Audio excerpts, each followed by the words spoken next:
Hi, I'm Zach, the guy behind Saturation Sound, and let me paint you a quick little story. You're ripping your hottest 12-15 licks at the last venue in town that'll let you take the stage. You're feeling full of mojo, and you think the thing you need to take your riffs to the next level is some vintage-style transistor fuzz. So you go to step on your pedal, and instead of getting that warm, fuzzy goodness, you're greeted with sizzling, harsh, scrambled nonsense, because in your haste to set up because you only had 45 minutes before your set, you accidentally put your buffered tuner in front of your custom modded fuzz face when you were fishing all your loose pedals out of your gig bag. In your panic, you try to back off your volume knob, but it doesn't clean up. You kneel down to turn down the gain control, but that hardly helps. You've blown it, and you'll never do your solo blues shred improv in this town ever again. Why does this happen?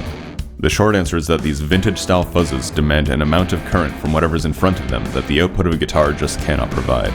They were designed to operate in this underdriven configuration, and any non-passive device placed between the guitar and the fuzz will likely have an amplifier inside it that is capable of sourcing and sinking far more current than the guitar alone, thus fully driving the input of the fuzz beyond its intended operating range. Now, I'm not going to say that this is inherently bad.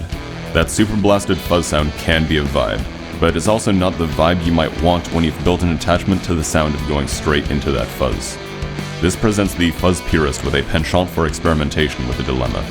Even if you use true bypass effects in front of your vintage topology fuzz, the second you activate one of those effects, its high current output amplifier will overload the input of your fuzz, resulting in radical and possibly undesirable changes in tone. There are solutions to this. Some fuzzes will have specially designed input sections that emulate the electrical environment of a direct guitar-to-fuzz connection. I'm also going to present an answer of my own, a really crappy buffer that I'm going to call the Fuzz Fix. It's electrically very simple. It's a FET-based buffer that has its output strategically limited to replicate the current sourcing and syncing capability of an electric guitar, with some added filtering to emulate the inductive low-passing effects of the pickup. The Fuzz Fix gives you the option of placing your fuzz wherever you desire in your effects chain, opening up many new options. You can drive your fuzz with other gain stages. You can go full shoegazer and run delays or reverbs into your fuzz. You can even use it for reamping with fuzzes or using other instruments instead of a guitar or bass, such as synthesizers. Now, limitations. Firstly, it's a really crappy buffer. It distorts very easily and sounds quite lo-fi, though if you're running into a fuzz, you'll probably never notice. Secondly, it's still a buffer. This means that your volume knob cleanup tricks don't work the same way without a volume pedal between the Fuzz Fix buffer and the fuzz. Also, the Fuzz Fix makes the fuzz completely agnostic to the passive electrical characteristics of whatever's plugged into it. It still passes along the tone of the instrument, but the way the fuzz interacts with the guitar might not be exactly analogous to a direct guitar fuzz connection. To address this, I'm adding more variability to future iterations of this tool, with variable output current limiting and more options for output filtering. Speaking of iterations, this version of the Fuzz Fix is a simple inline buffer with no switching or signal routing due to my only needing a studio utility and demonstration unit. This version here is a custom build with the Fuzz Fix circuitry activated via external foot switch.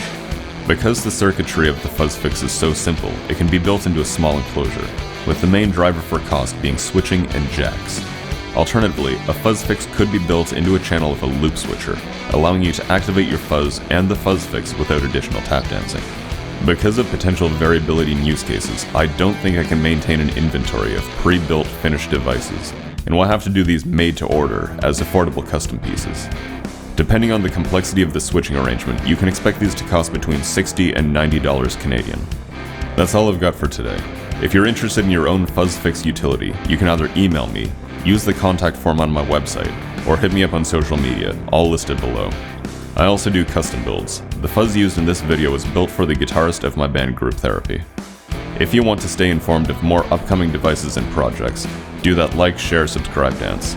Also, I currently have a pedal kinda sorta up for grabs with a couple minor strings attached, and we'll be doing the same with a couple more as I finish some projects. If that's still going on, I'll have cards pointing to those videos up on screen somewhere. Until next time, thanks for tuning in.